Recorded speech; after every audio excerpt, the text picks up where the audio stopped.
Donald Trump মার্কিন যুক্তরাষ্ট্রের নবনির্বাচিত প্রেসিডেন্ট। ডোনাল্ড ট্রাম্পের নির্বাচনের আগেই শেখ হাসিনার একটা নির্দেশনা ছিল মার্কিন যুক্তরাষ্ট্রে বসবাসকারী নেতাকর্মীদের জন্য যে তোমরা ট্রাম্পের পক্ষে কাজ করো, ট্রাম্পের পক্ষে প্রচার প্রচারণা অভিযান চালাও, পাশাপাশি ভোটও দাও, ক্যাম্পেইনিং করো। এর পরপরই একটা বক্তব্য ভাইরাল হয়েছিল যে ট্রাম্প যদি ক্ষমতায় আসে তাহলে আওয়ামী লীগ পুনর্বাসিত হবে।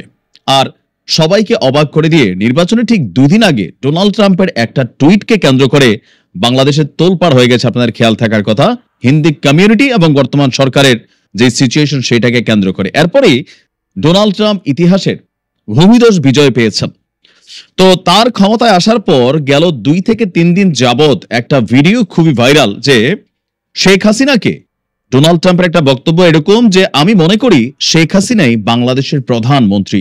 ঠিক এই শিরোনামে এরকম একটা ভিডিও এই মুহূর্তে সোশ্যাল মিডিয়া বিভিন্ন জায়গায় ভাইরাল। কিন্তু ঘটনাটা আসলে কি ঘটেছিল, ট্রাম্প কোন পরিপ্রেক্ষিতে এই কথা বললেন, ভিডিওটা নিয়ে ফ্যাক্ট চেকিং চলছে, মানে আসল নাকি ভুয়া। ডোনাল্ড ট্রাম্পের যে সাক্ষাৎকারটা এখনের বলে দাবি করা হচ্ছে সেটা কি প্রেসিডেন্ট নির্বাচিত হবার পরে নাকি আগে, বা এই ভিডিওটা কি কোনো deep fake video? Deep fake ভিডিওতে বোঝেন যে মানুষের মতন হুবহু সেম যে মানুষটার ভিডিওটা করা হয় মনে যে সেই কথা বলছে তার গলার আওয়াজ কিন্তু ভিডিওটা ফেকও হয়। আসুন দেখি আমরা আজকের এই বিষয় নিয়ে একটু আলোচনা করি। সম্প্রতি পিবিডি পডকাস্টকে দেওয়া ডোনাল্ড ট্রাম্পের একটি সাক্ষাৎকারের ভিডিও ভাইরাল। সেখানে ট্রাম্প বলছে আমি মনে করি শেখ হাসিনা বাংলাদেশের প্রধানমন্ত্রী। তবে এই দাবিটা আসলে সত্য নয়, যেটা নিয়ে আওয়ামী লীগের অনেক নেতাকর্মীরা যারা অত ফেসবুক ভালো বোঝেন না, ডিপফেক ভিডিও বোঝেন না, আর বিভিন্ন পেজ থেকে আপনার এই ভিডিওগুলো প্রচারিত হচ্ছে। Even Donald J Trump supporters verified একটা আইডি থেকে বিভিন্ন সময় আওয়ামী লীগের পক্ষে বিবৃতি দেওয়া হয়। তো পরবর্তী সময় দেখা গেছে এই পেজটা আসলে ডোনাল্ড ট্রাম্পের নিজস্ব কোনো পেজ না, বাট এটা একটা ফেসবুক পেজ যেখানে বিভিন্ন ধরনের বক্তব্য দেয়, অধিকাংশ ফলোয়ারও দাবি করা হচ্ছে আওয়ামী লীগের। তো যেই ভিডিওটা ভাইরাল হয়েছে এটা আসলে সত্য নয় বলে জানিয়েছে কে? ফ্যাক্ট চেকিং প্রতিষ্ঠান ফ্যাক্ট ওয়াচ। ফ্যাক্ট ওয়াচ বলছে পিবিডি পডকাস্টকে দেওয়া ডোনাল্ড ট্রাম্পের এই সাক্ষাৎকারটি বেসিক্যালি 17ই অক্টোবর 2024, যার নির্বাচনের 2 সপ্তাহ আগের। সেই ভিডিওরই একটা অংশে যেটা ছড়িয়ে দেওয়া হচ্ছে যে ট্রাম্প বলছে যে শেখ হাসিনা বাংলাদেশের প্রধানমন্ত্রী।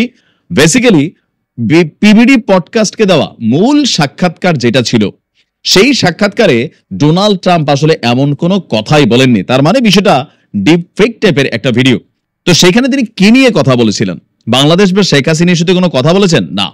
ওই যে সাক্ষাৎকারটা সেটা ছিল যুক্তরাষ্ট্রের সীমান্ত সংকট, ভোটার আইডি আইন, রাজনীতিতে ট্রাম্পের অতীত অর্জন, বাইডেনের অধীনে অর্থনীতি এবং ব্যবসা সম্পর্কিত বক্তব্য দিয়েছিলেন। পাশাপাশি বারাক ওবামা, কমলা হ্যারিস এবং জনমত গঠনে মূলধারার মিডিয়ার ভূমিকা সম্পর্কেও তার চিন্তা ছিল।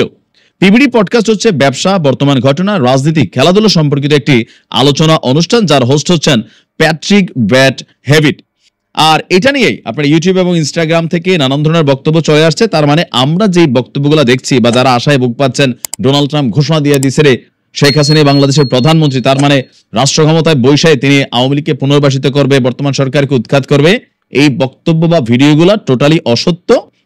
মূল ঘটনা হচ্ছে এটা এডিটেড একটা ভিডিও অথবা ডিপফেক একটা ভিডিও। এত আসার কিছু নাই। তারপরেও ইন ফিউচার হয়তো কখনো ভারতের টানে, ভারতের ভালোবাসায়, মোদির মেকানিজমে যদি কোনো কিছু ঘটে সেটা তো তখন আমরা দেখবই। আপাতত এই ভিডিওটা অসত্য। আসসালাম।